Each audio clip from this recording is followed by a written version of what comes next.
السلام علیکم ورحمۃ اللہ وبرکاتہ۔ امید ہے کہ آپ خیریت سے ہوں گے۔ اللہ پاک تمام امت محمدیہ پر اپنی رحمت فرمائے۔ محترم ناظرین، آج میں ایک نئے ویڈیو کے ساتھ ایک نئے ٹاپک کے ساتھ آپ کی خدمت میں حاضر ہوں۔ آج کا جو ہمارا موضوع ہے وہ ہے رحم کی سوزش، ورم اور جلن کے متعلق۔ محترم ناظرین، اس مرض میں عورت جو ہے وہ اپنی اندام نہانی میں بچہ دانی کا بوجھ محسوس کرتی ہے اور اس میں درد بھی محسوس کرتی ہے اور پیڈو پر بار بار دباؤ بھی دیتی رہتی ہے۔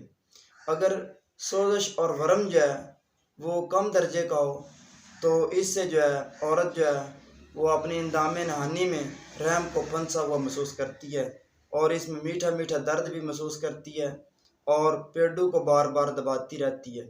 اگر یہ سوزش ورم جو ہے شدت اختیار کر جائے تو اس میں مریضہ کو فوراً بخار ہو جاتا ہے جو 102 سے کبھی کم نہیں ہوتا، اور اس کے ساتھ ساتھ جو ہے شرمگاہ پر ہاتھ لگانے سے درد ہوتا ہے اور پیشاب جو ہے وہ تنگی سے درد کے ساتھ جلن کے ساتھ آتا ہے، اور اس سے کبھی کبھی رطوبات بھی خارج ہونا شروع ہو جاتی ہیں۔ جدھر یہ رطوبات لگتی ہے ادھر بھی جلن ہونی شروع ہو جاتی ہے۔ تو اس کے جو اسباب ہیں وہ یہ ہیں کہ تیز رحم پر چوٹ کا لگنا، اور رحم کی صفائی کے لیے یا حیض لانے کے لیے تیز ادویات کا استعمال کرنا، کثرت جمع اور وضع حمل یعنی بچے کی پیدائش کے بعد اور اس کے بعد حمل کا ضائع ہو جانے کی وجہ سے بھی یہ رحم کی سوزش ورم لاحق ہو سکتی ہے۔ محترم ناظرین، اس کے جو مادی اسباب جو ہیں وہ یہ ہیں کہ مریضہ جو ہے گرم خشک اغذیاء، ادویہ، اشیاء کثرت سے استعمال کرتی ہے۔ مثال کے طور پر انڈے اور بھنا ہوا گوشت، تیز مرچ مسالے، اچار، پکوڑا وغیرہ کثرت سے استعمال کرنا، اور جو ہے فاسٹ فوڈ ایسی چیزیں اور تلی ہوئی چیزیں اور مرچ مسالوں والی غذائیں جو ہیں وہ زیادہ استعمال کرنا، اور کیفیاتی طور پر گرم ماحول میں رہنا، گرم جگہ پہ رہنا اور گرم جگہ پہ کام ہی کرنا، اس سے بھی جو ہے یہ مسئلہ لاحق ہو سکتا ہے۔ محترم ناظرین، اس کے علاج کے لیے میں بہت ہی آسان اور کامیاب نسخے آپ کی خدمت میں پیش کر رہا ہوں۔ وہ یہ ہیں، اس میں اکسیر ورم جو ہے بہت کامیاب نسخہ ہے، اس کا نسخہ سن لیں۔ ہلدی، ملٹھی اور سونف تینوں چیزیں 1 تولہ، ریمن خطائی 3 تولہ۔ تمام ادویات کو باریک پیس لیں اور صفوف تیار کر لیں۔ صبح، دوپہر، شام 1 سے 2 ماشا 2 ماشا بھی استعمال کر لیں تو کوئی نقصان نہیں سے ہوتا۔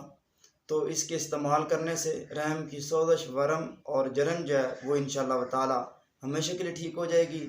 اور دوسرا نسخہ یہ جو ہے وہ یہ ہے، ہلدی 15 تولے اور شیرے مدار 1 تولہ۔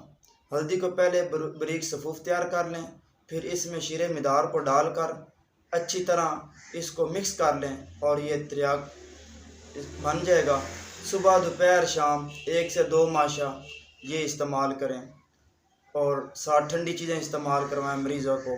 اور اس کے علاوہ ایک اور نسخہ ہے، ملین نمبر 5، یہ بھی سوزش اور ورم کے لیے بہت ہی لاجواب نسخہ ہے، وہ سن لیں۔ سنڈ 3 تولہ، نشادر ٹکری 4 تولہ، مرچ سیاہ 1 تولہ، سنا مکی 8 تولہ۔ ان تمام ادویات کو باریک پیس کر صفوف تیار کر لیں۔ صبح، دوپہر، شام 3 وقت جو ہے ہمراہ عرق مکو، کاسنی اور اس کے علاوہ شربت بزوری اور ٹھنڈے شربت جو ہیں ان کے ساتھ استعمال کریں۔ مریضہ کو ٹھنڈی جگہ پہ رہنے کا کہیں، یعنی اس کو ٹھنڈی جگہ پہ رکھیں جہاں پنکھا وغیرہ یا ٹھنڈی آب و ہوا ہو ادھر رکھیں، اور غم غصہ نہ کرنے دیں۔ اور اس کے ساتھ ساتھ کدو، توری، ٹنڈا، پیٹھا، عربی، لوبیا، دال ماش، مونگی مونگرے وغیرہ کثرت سے استعمال کروائیں۔ دودھ وغیرہ بھی پلائیں، اور بیکری کے تمام آئٹم جو ہیں، مثال کے طور پر رس گلہ، برفی، گلاب جامن وغیرہ، کسٹرڈ وغیرہ اور ایسی تمام جو ہیں جلیبی، تمام قسم کی بیکری کے آئٹم استعمال کروا سکتے ہیں۔ گرم اغذیہ، تیز مرچ مسالے اور گوشت، بھنا ہوا گوشت وغیرہ سے پرہیز کروائیں۔ انشاءاللہ تعالی چند دن کے استعمال کرنے سے رحم کی سوزش، ورم اور جلن جو ہے یہ ہمیشہ کے لیے ٹھیک ہو جائے گی۔ السلام علیکم ورحمۃ اللہ وبرکاتہ۔